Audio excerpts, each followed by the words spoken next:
મિત્રો, જીવન જીવવાની કળા યોગ્ય રીતે કેવી રીતે અપનાવવી તેના વિશે માહિતી મેળવીશું ડોક્ટર મીના શાહ પાસેથી. નમસ્તે મિત્રો. સ્વસ્થ અને સુખી જીવન આપણે સૌ ઈચ્છીએ છીએ અને સ્વસ્થ અને સુખી જીવન એટલે એમાં ઘણા બધા પાસાઓ આવી જાય છે. કારણ કે સ્વસ્થ એટલે ફક્ત શરીરનું સ્વાસ્થ્ય નથી.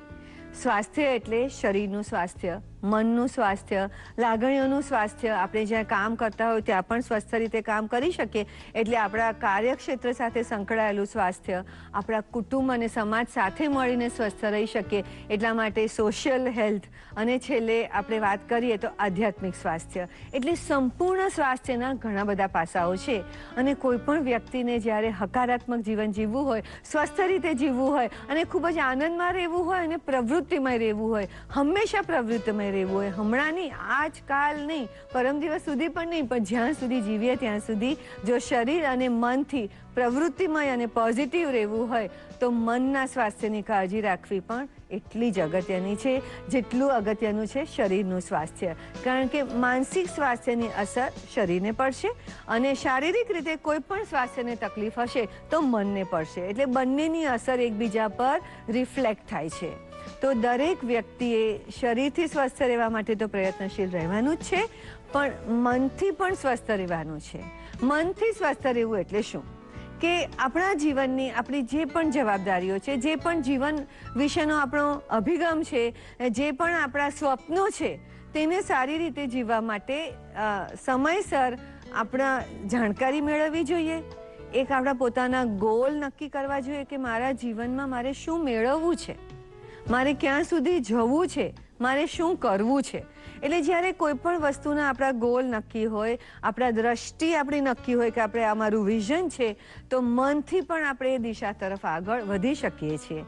એટલે મનથી ગોલ નક્કી કરો અને સાથે સાથે જ્યારે મનથી ગોલ નક્કી કર્યા તો એ ગોલને મેળવવા માટે, એ દિશામાં આગળ વધવા માટે, એ વસ્તુને પામવા માટે કયા પ્રકારના આપણે પ્રયત્નો કરવા પડશે, કયા પ્રકારની જાણકારી મેળવવી પડશે, કોની મદદની જરૂર પડશે અને એના માટે મારે કેટલો સમય આપવો પડશે તે પણ નક્કી કરો. એટલે મનથી તમે છે ને એકદમ જ હંમેશા હકારાત્મક તો રહો જ, પણ ઉત્સાહિત રહો, એકદમ પ્રેરણાસભર રહો. મારે આ કરવું છે તો હું કરી શકીશ, આના વિશે મને જાણકારી છે, આ કામ કરવા માટે મને આ વ્યક્તિ મદદ કરી શકે તેમ છે.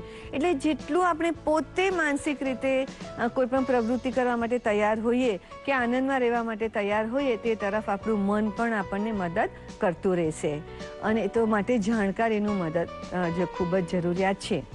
મનથી સ્વસ્થ રહેવા માટે જરૂર છે કે આપણે માનસિક અભિગમ પણ હકારાત્મક રાખીએ. કે કોઈ પણ વસ્તુના બે પાસા હોય છે. કોઈ પણ વસ્તુ કે કોઈ પણ સંજોગ બને તો અમુક વસ્તુ એવી હોય કે આપણને ગમે એવી બની હોય, કોઈ વસ્તુ એવી હોય કે આપણને ન ગમે તેવી બની હોય. પણ આપણે જ્યારે વાત કરવાની શરૂઆત કરીએ છીએ કે એ વસ્તુ વિશે વિચાર કરીએ છીએ તો હંમેશા ન ગમતી વાતો વધારે કરીએ છીએ અને એમાં કદાચ થોડું મીઠું મરચું નાખીને પણ કરીએ છીએ. અને હંમેશા જ્યારે આપણને ન ગમતી વસ્તુ બની હોય કે ન ગમતી વાત બની હોય તો એને જ આપણે વાગોળ્યા કરીએ, એના જ વિશે વાત કર્યા કરીએ તો આપણે કેવી રીતે આનંદમાં રહીએ, કેવી રીતે હકારાત્મક રહીએ. તો કોઈ પણ સંજોગ વિશે, કોઈ પણ વ્યક્તિ વિશે આપણને શું ગમ્યું, એના કયા સારા પાસાઓ છે તેની વાતો આપણે પહેલાં કરીએ. તેની વાતો વધારે ઊંડાણથી સમજીએ તો આપણો અભિગમ હકારાત્મક બનશે, કેમ કે આપણા મનની બેંકમાં આપણે પોઝિટિવ વસ્તુઓ ડિપોઝિટ કરીશું. તો આજથી નક્કી કરો કે કોઈ પણ સંજોગમાં કોઈ પણ વ્યક્તિ વિશે આપણને જે વાત ગમી હોય તે પહેલાં કરવી અને ન ગમતી વાત પછી કરવી. અને ચોક્કસ જ ન ગમતી વાતોમાં મીઠું મરચું નાખીને તો ના જ કરવી. તો આ વાત થઈ એક હકારાત્મક અભિગમની. પછી જીવનમાં હંમેશા સારા ખોટા બધા જ સંજોગો બનશે, પણ આ કોઈ પણ વસ્તુ આપણને ન ગમતી બની એટલે આપણે હંમેશા તણાવમાં આવી જઈએ કે આ કેમ બન્યું, આ મારી સાથે જ કેમ બન્યું અને મારી સાથે જ કેમ આ તકલીફ પડી. એટલે આપણને વધારે પડતો તણાવનો અનુભવ થાય છે. તેની બદલે આ બન્યું તે કેમ બન્યું તે સમજી લઈએ કે આ કેમ બન્યું. આ સમજવાનું એક કારણ છે કે આપણે જો આજે સમજી લઈએ કે આ કેમ બન્યું તો બીજી વાર તેના વિશે પહેલાંથી જ પ્રિવેન્ટિવ સ્ટેપ્સ લઈ શકીએ. એ ન બને તેના માટેના પગલાં લઈ શકીએ આપણે. તો કેમ બન્યું તે સમજી લેવાનું અને ફરી ન બને એવું તેના માટે પગલાં ભરવામાં, પણ જે બની ગયું ને જેને આપણે બદલી નથી શકવાના તેનો સ્વીકાર કરી અને હકારાત્મક અભિગમ કેળવી અને જિંદગીમાં આગળ વધવાનું.